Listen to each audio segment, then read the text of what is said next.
Alright, so we have the Joying head unit right here. This is a universal head unit, and what's special about this one is it's 720p. So I have not seen a 720p display on the Android head units. Now you would think that would come hand in hand, but it hasn't. We're gonna put this massive 10-inch screen into a small car. You guys probably know about this car. It's the Subaru BRZ. So we'll give you a good example of how it's gonna look on a small car. Of course, you know, you have the vents and all that stuff, and will it, you know, obstruct it? So that's gonna be really interesting. Let's do the unboxing right now. With one hand, boom. Joying has always been known for its small packaging, but really efficient. So they make good of the space. You have a bunch of installation guides and what each does. I really appreciate the colors, because this is not like some cheap manual. They actually show you colors, and that's really important. Greeting card, user manual. All right, get to the meat and bones. Now they're gonna have the display on its own little box again to keep the packaging efficient. We're gonna open that in a second, because that's actually the really cool part of it. And now you have this one right here. Of course, that might be the face of it, like the real cool 720p display that I haven't seen before. But then you got the regular meat and potatoes, the Joying head unit with all of its guts and glory.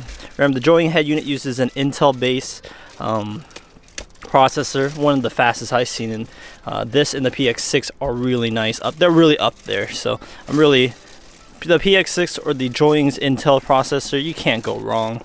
Now, looking at here, you had the SPDIF still, which is big. You have the GPS, and then I believe this is going to be the cellular antenna.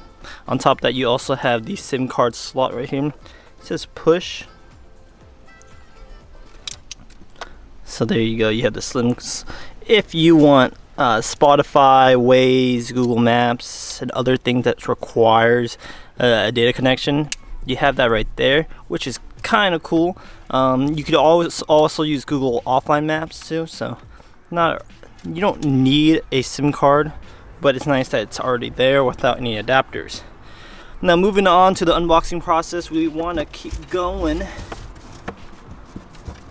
The usual, you have your Wi-Fi plug, which is definitely, or this could be the cellular. Looks like the GPS antenna. Extra clips for the screen to mount on, as well as some brackets and a microphone, an external microphone. Then you have a regular harness. This is like your typical universal harness. I don't know how well that's picking up, but it's kind of like you buy, let's say, a Toyota side, or Chevy side, or other side, and then you'll just kind of match the wires together. That's not too bad. And then you have another universal kind of thing too, that if this socket fits and stuff like that. But yeah, let's check out that display, because that is the main showstopper. I like it how it's labeled LCD. We have the good foam. Always want to have the good foam. No styrofoam, please, but just hook it up with the good foam. So we got that going for it, and then we have the extra clips, which is nice. Moving on forth, we have the display. If I can get to it, it looks like a massive 10-inch display, so that's gonna be great. All right, so I had to the clips were kind of holding it, so I wanted to get most of it out so I can keep using one hand to do most of this. But yeah, here's the screen. Now again, with the Joying units, you have a really nice, I really like their design, because the front's made of glass, but the sides are made with this kind of the last one was made out of metal, so let's see what this one was. That 8-inch. But it looks like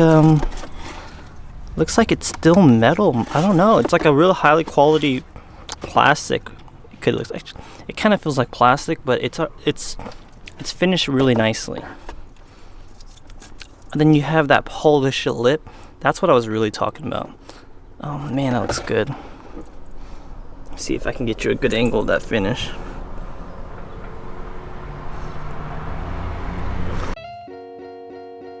Alright, so we have the head unit. This one is a good one. I'll also put the link below, but we're gonna swap this one out for the joining model, which is the screen's massive, so that's gonna be interesting on how we're gonna deal with these vents and so forth. Whether these vents are gonna just remain closed and just have these vents blow, whether it's gonna just shoot up and just kind of, you know, filter that way and diffuse. But we're just gonna see how it's gonna play out. So the first thing you want to do with any head unit is what? Remove the dash. How do you remove the dash? Get the tool and just pry this out and then start installing. Pull it out. I have the tool. You don't need a tool. Alright, I'll just do it. Alright, so we have that. And then generally you'll have these screws exposed. So we're gonna need Phillips. Generally, sometimes it's going to be a 10 millimeter too. So have some of your tools ready. Tell her to give me a screwdriver. Let me see what screwdriver you brought. Oh my gosh. All right, go ahead and start unscrewing that. Spread in some towels so that when we take off the head unit, it's not going to scratch anything. Your car's manual. You want to clutch down and put this in, like, you know, 4th gear. All right, so yeah, pull that bad boy. Watch out, watch those sharp brackets. Now you want to unscrew all these plugs that's on the back of your original head unit, the one you're replacing. So let's get to that.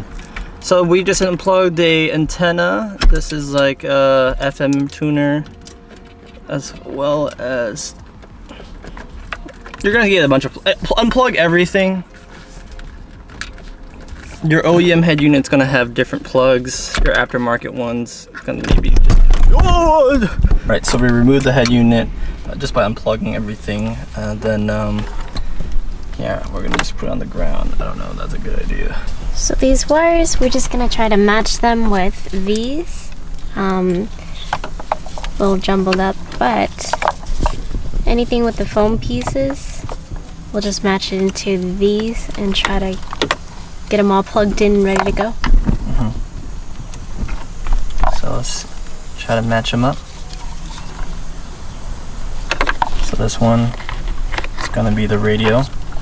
So find something that's similar to that one. Looks like 2 circles. That looks good. And you match it up. Now what's nice about these harnesses is there's foam, so that should help with rattling and, you know, dampen some of that plastic on plastic sound. Should just click and right in there. So we just plugged in the radio, the 6-pin, the 28-pin, which usually, it depends on what car you have, because remember this is a universal head unit. So you try to accommodate everything. All right, so we have most of the main stuff in there, and on this side, send me this side right here. The only thing you have to plug in, if you can hold this, the only thing you guys have to plug in is, there's a few things actually. You want your radio to be on, so that's important. Not radio, but radio antenna for like FM. This is where the magic happens. So you want to plug that in. This is gonna be this might spark. We'll see. Oh, now for us is to see if it even turns on, and you kind of want the bare minimums to see if it works. Watch out. These doors, they just close. They could chop off your leg. It's like Final Destination up in here. Quick, this unit is the 10-inch or whatever, 10.6, 11-inch or something. Oh man, this is heavy. So it is for this one right here. So I just wanted to show you guys kind of how, like, wow, that's cool. Surprising. I'm actually kind of shocked. That's sick. Then, but a more better fitment for this car specifically, this is an 8-inch. Now this is an 8-inch off of a different unit, but this would be a size that's probably going to be better for the car, this 8-inch right here. So you have an 8-inch, and then you have a 10-inch. And then you can see the difference in display size right there. So give or take. We're doing the 10-inch. And then, because this is the one with 720p, which is exciting. Okay, so let's turn the car on. Whoa, we get power. That's awesome. Let's close the door so it doesn't beep. So we do have the head unit, and look at that 720p greatness. I can definitely tell that the quality is just up there. Can you notice that the sharpness is just, it's tack sharp. One of the first things I like to do is get rid of that beeping sound, and it's generally found in sound. Ketone off. Now with this, with the joining head units, they're gonna have, well, we know volume works, so that's great because we just heard sound. But with the with this stuff, it's nice because you have its own UI, so it looks very professional. Yeah, maybe we should try some songs. Let's hook up a Bluetooth real quick. We want to test up the essentials, and the essentials would definitely be, one of them would be Bluetooth. Let's search for this thing, and hopefully we will get something good. The back and forth has got so we do have audio going off. So something that, okay, something with this car specifically, this does have a factory amp, and because it has a factory amp, like my car has a factory amp, like the premium amp, the Subaru WRX, and no sound played if your amp wasn't turned on. In this car, if you have an 8.6 BRZ, you know, Scion, whatever, and maybe in your case with your like Chevy or anything, these door speakers, these 6.5 inches, they have its own amp, and right now I can tell right off the bat there's no bass because that amp is not turned on. So if you have these cars, make sure like all these speakers work. Like if you don't have bass or something, that's weird. You want to make sure you turn on the factory amp. We want to move forward, then we see all this good stuff. We want to hook up to Wi-Fi. We can probably change the background. This head unit does come with Android Auto, Apple CarPlay, and a host of other things. This thing's loaded to the gill. Remember, this is like cream of the crop. So I hate this button right here, so I usually just take that out. I don't know why it's there, but I like to take that out. But yeah, so remember, this is a huge milestone. So if you're at this level and you get this far, you should be very happy. But let's move on to get more of the accessories like Wi-Fi, GPS. We want to get that amp turned on because that amp is not on right now. That's why the bottom speakers, they like to call it subs, because I don't know, that's, the bottom speakers aren't playing, but the tweeters are, and that's a problem. You know, we don't want tweet. We want some actual bass. So, all right, something that I didn't check is the reverse camera. That's obviously very important. So let's check that. Okay, so we're gonna check if the car, so to have your car, make sure your car is on. Watch out your legs because the car is bagged. So we have air suspension. When we turn the car on, it lifts. If the reverse is working. I'm gonna tell you right now, it's not gonna work. You want to throw your car in reverse and nothing. If you see something like this, that means you don't even have any signal. What that is there's a wire in the back of the harness that tells your car when it's in reverse. So the head unit doesn't even recognize that there's anything in reverse right now. Now we want to have we have to locate the reverse wire. In the back of this head unit right here, it says back. Now obviously, hey, look at that, it's not even wired. So we want to make it so when the car is in reverse, it fires a signal to the head unit. So even if I just put, like, I don't know, some kind of power right now, it would say, hey, the car's in reverse. As long as it gets any power, you want it to turn on, right? Of course, you don't want to just have it always on. That means it's always thinking that's in reverse. So OEM harnesses, in the back, you want to look at your manual on your whatever car you have, like let's say you have a Kia. You want to look for that kind of reverse trigger wire. And once you find that reverse trigger wire, you should be able to fire it up. All right, so the harness that I got from Joying doesn't have any pins that can line up to this pin right here. And long story short, I'm just gonna splice into the OEM harness. This is basically a 6 volts, so it's telling the camera 6 volts.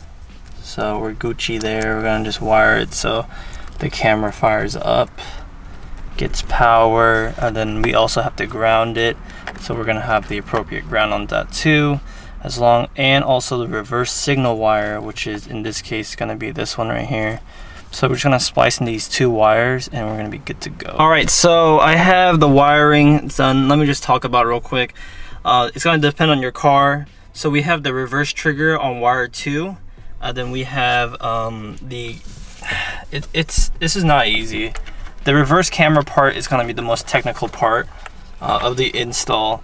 But long story short, because like honestly, I have a Frankenstein right now. I have the video signal is coming out of these 2 wires, and these 2 wires are going to the backup camera, the review. So yeah, that's it. So there's these camera wires, and then you have the ground too that go with it. I pretty much Frankenstein everything. So reverse camera is not easy, but I have it working because depending on your car, you have the camera signal, you have the reverse trigger, and then the camera video. So if you throw this car in reverse, you're gonna now see a camera feed, which is nice. That's exactly what you want to see. You can add the you can even add, like, make it more saturated and stuff and brighter. That's kind of cool, depending on what you want to see. But you can add those little like warning label things after the fact too. So that's definitely nice. And when you throw it out of reverse, it goes back to this. Yeah, that took a lot longer than I thought it would. But yeah, the reverse camera, the reverse signal. Remember, we did the trigger first, and then we wired the camera, and that's gonna be through the rear view camera in right here on the back of this unit. So let's wrap it up, put some brackets up, of course, put some electric tape, kind of finalize things, and then give it a few runs. So the next part, I'm gonna go pretty fast because it's getting kind of dark. So you can see we cleaned up things pretty nicely. You want to tuck in all the wires in the back. The only ones you need really are this main harness, and then you have the radio. Everything else can be tucked on this side. We have the mounting things on. There's a lot of accessories. So even on the back of this, it looks pretty gnarly, but you know, it is what it is. Yeah, so we're just gonna pop this back in there. Make sure your Wi-Fi and GPS and cellular or whatever is in, but we're just gonna be plugging these two and just slowly mount it in like this. Wrapping it up. We have this, you want to install it with the screen off because the screen will be way too massive. And everything's bolted on there. We're getting to that point when I want to make sure the screen's on in the correct orientation. Now, from what you tell, you can actually move these clips, so we could get it to fit. So if we move, like, we can move it one level higher, if you guys can see that, if it is blocking the vents. But honestly, it's not really, so we're kind of good there. Just feed this ribbon cable. Like, look at that. It, maybe you want to keep it like this. That looks perfect. It is, maybe if we moved it a millimeter down, but then you'll block the clock. Yeah, I don't want to block. See, look. So we can move this whole thing down, or that thing is looking like a Tesla Model 3. Oh, look at this screen! It's beautiful. And remember, guys, we can actually adjust this a millimeter lower, but yeah, it looks good right here. I can adjust it a little bit lower with the 2 pins, making it go down a smidge bit lower. But man, that is looking good. Wrapping things up here. The head unit is looking great. I mean, geez, I'm gonna actually just leave the car on. You definitely want to leave your car on for a bit because the battery, we've been working on it, and we went from pretty much, this is a 7-inch screen, which is nice. This is nice. It's definitely a step up from the OEM unit. Here is a 7-inch, this is an 8-inch, and then you have a 10-inch. And I mean, for me, just having a big ass screen is just like, it's just something to be had. So I think you guys will be very happy with this. Oh man, look at that. Let me get some B-roll.